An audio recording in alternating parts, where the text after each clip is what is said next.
Hello friends, super magic રસોઈમાં મિત્રો હું આપનું સ્વાગત કરું છું। આજે હું પાણીપુરીનું પાણી એકદમ ચટપટું તીખું અને તમે એકવાર પીશો ને તો તમને કાયમને માટે આ જ પાણી બનાવશો।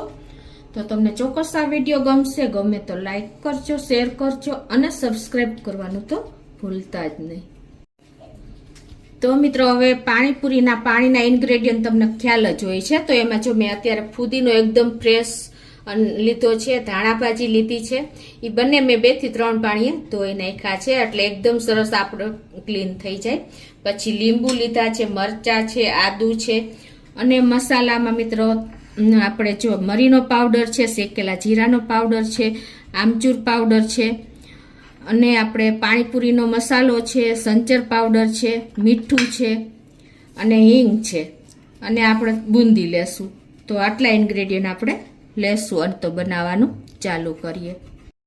તો મિત્રો આ પાણીપુરીનું પાણી હું તમને ટ્રીક સાથે જ બતાવીશ એટલે એકદમ તમને બધી માહિતી મળતી રહેશે, તો એન્ડ સુધી તમે જોડાયેલા રહેજો।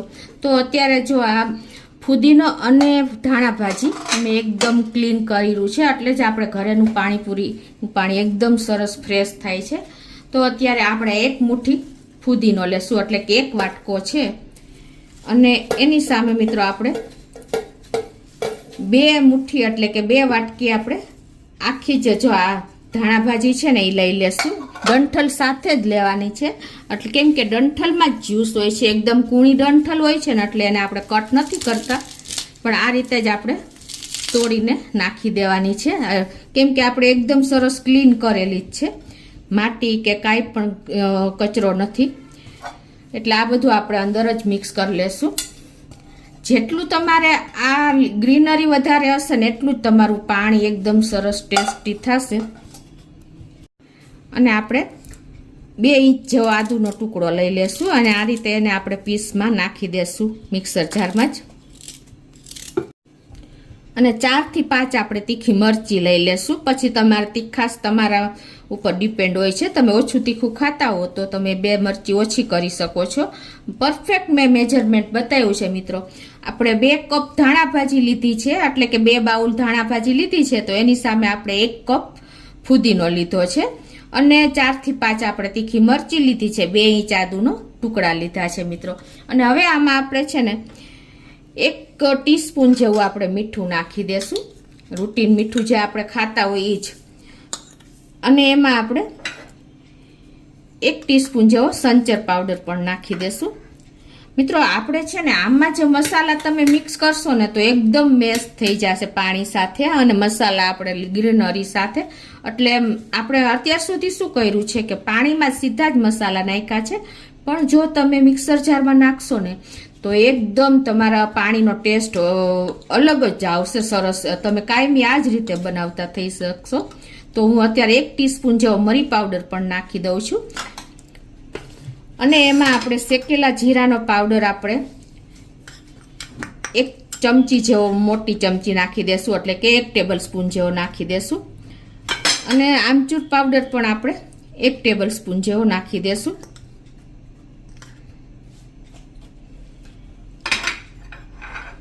અને મિત્રો આપણે પાણીપુરીનો મસાલો એ પણ 1 ટેબલ સ્પૂન નાખી દેશું।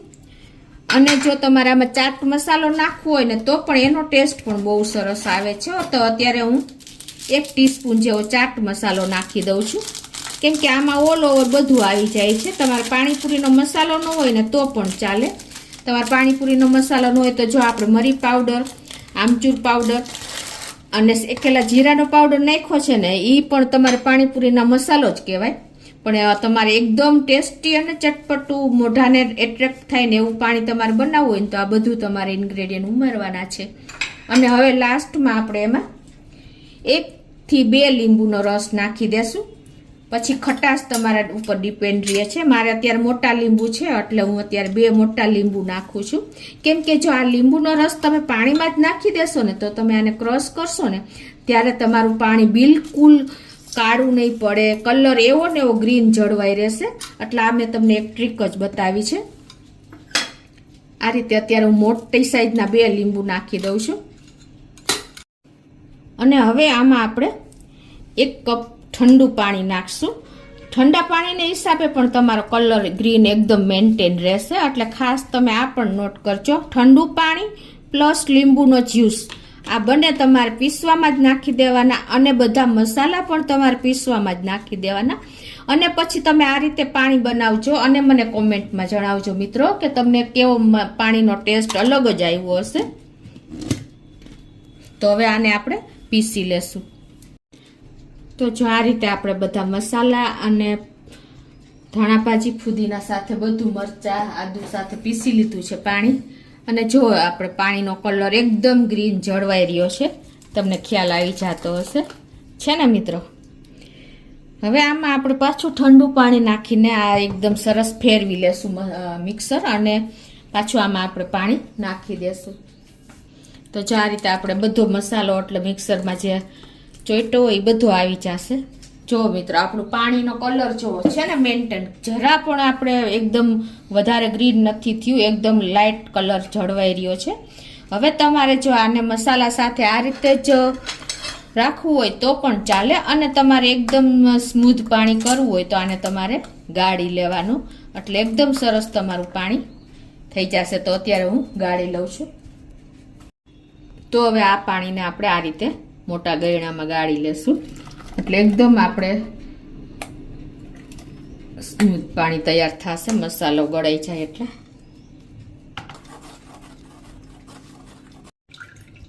તો આ રીતે જો આપણે બધું પલ્પ કાઢીને અને આ રીતે પ્રેસ કરીને ગયણામાંથી ગાળીને પાણી એકદમ સ્મૂથ આપણે તૈયાર કરી લીધું છે, તમે જોઈ શકો છો. હવે મિત્રો છે ને આપણે આમાં એકદમ ટેસ્ટ તમારે અલગ જ લેવો હોય ને તો 2 પિંચ જેટલી આપણે હિંગ નાખી દેવાની છે. આ સ્ટેજે હિંગ નાખવાની. એનું કારણ શું છે, તો જ તમને હિંગનો ટેસ્ટ આવશે. એટલે એકદમ તમને પાણી અલગ જ ફ્લેવરનું, તમે ક્યારેય આવું પાણી નહીં બનાવ્યું હોય એવું ટેસ્ટમાં, ચટપટું, તીખું, ખાટું, મીઠું. અને તમારે આ સ્ટેજે જો હવે ગોળ નાખવો હોય કે ખાંડ નાખવી હોય કે ખજૂરનો પલ્પ નાખવો હોય ને તો પણ તમે આ સ્ટેજે નાખી શકો છો. તો તમારે અલગ ખજૂરનું પલ્પ નહીં બનાવવો પડે. આપણે શું કરીએ છીએ કે ખજૂરનો પલ્પ અલગ રાખીએ છીએ, પણ ઘણા બાળકો ખજૂરનો પલ્પ નથી લેતા હોતા. તો તમારે આ સ્ટેજે ખજૂરનો પલ્પ કે ગોળ કે ખાંડ જે હોય ને, ગળા તમારે ખટું મીઠું અને તીખું બનાવવું હોય ને સાથે જ, તો તમે આમાં એડ કરી શકો છો. અત્યારે હું એડ નથી કરતી. અને હવે મિત્રો આપણે આનું એન્ડ સુધી કલર મેન્ટેન કરવા માટે આપણે ફ્રીજમાં તો મૂકશું જ, પ્લસ તમારે 4 થી 5 ક્યુબના આઈસના ક્યુબ પણ નાખી દેવાના છે. એટલે શું થશે, તમારું પાણી તો એકદમ જલ્દી ચીલ્ડ થઈ જશે, પ્લસ તમારે કલર પાણીનો મેન્ટેન જ રહેશે. આપણે લીંબુ નાખ્યું એટલે જો કલર એવો ને એવો ગ્રીન જ છે, જરા પણ કાળો નથી પડ્યો. અને હવે આપણે જે આટલું પાણી આપણે ગાળીને રાખ્યું છે ને એમાં આપણે 1.5 લીટર વધારાનું ઠંડુ પાણી એડ કરવાનું છે, એટલે તમારું પરફેક્ટ પાણી તૈયાર થઈ જશે. પછી તમે ટેસ્ટ કરીને તમારે જે ટેસ્ટ અનુકૂળ આવે એ તમે મસાલા વધઘટ કરી શકો છો. મિત્રો આ પરફેક્ટ જ છે. તમે જો આ રીતે પાણી બનાવશો ને મિત્રો તો તમે એકદમ ચટપટું પાણી અઠવાડિયામાં 2 વાર બનાવીને ખાલી તમે પીવા માટે પણ બનાવશો, એટલી મારી ગેરંટી છે મિત્રો. તો એકદમ સરસ જેવું આપણું પાણી તૈયાર થઈ ગયું છે. અને હવે લાસ્ટમાં આપણે જ્યારે સર્વ કરવું હોય ત્યારે આપણે આ બુંદી પણ ઉપરથી ડેકોરેશન પૂરતી, પ્લસ તમે પૂરીમાં પણ તમારે સેવની જરૂર નહીં પડે. આમ આપણે જે ચણાના લોટની મોરી બુંદી આવે છે ને એ નાખી છે.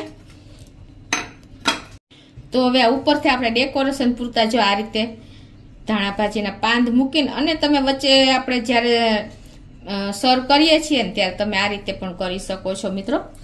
તો જુઓ એકદમ એટ્રેક્ટિવ અને ટેસ્ટમાં તો વાત જ ન પૂછો ને એવું આપણું ચટપટું, તીખું, ખાટું, મીઠું પાણી તૈયાર થયું છે. તમે એક વખત આ રીતે ચોક્કસ આ રીતે તમે આ મેથડથી જ પાણી બનાવજો મિત્રો, અને મને કોમેન્ટ બોક્સમાં જણાવજો કે આપણું પાણી કેવું બન્યું છે મિત્રો. તો તમને ચોક્કસ આ પાણીપુરીનું પાણી ગમશે મિત્રો. ગમે તો લાઈક કરજો, શેર કરજો અને સબસ્ક્રાઈબ કરવાનું તો ભૂલતા જ નહીં.